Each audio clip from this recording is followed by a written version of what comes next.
นะทนงตัวตนของเราเป็นแบบไหนเพื่อเพื่อนคนไหนรับได้เราก็ดีใจเนาะน่ะเนาะเออมันจะให้ยายแบบว่าอิหยังอะสร้างภาพบางอย่างก็เลยคุยกับเพื่อนนะวันนี้บอกเฟซบุ๊กน่ะที่ยายเห็นน่ะอันเราอย่าบอกว่า100%นะของแท้ของจริงเนี่ยแค่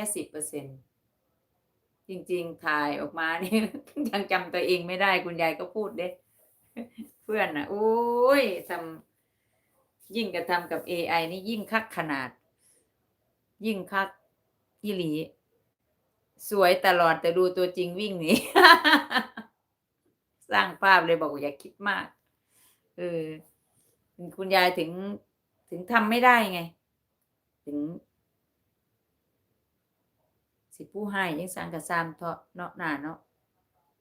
อยู่จั่งซี้ล่ะบ่พูด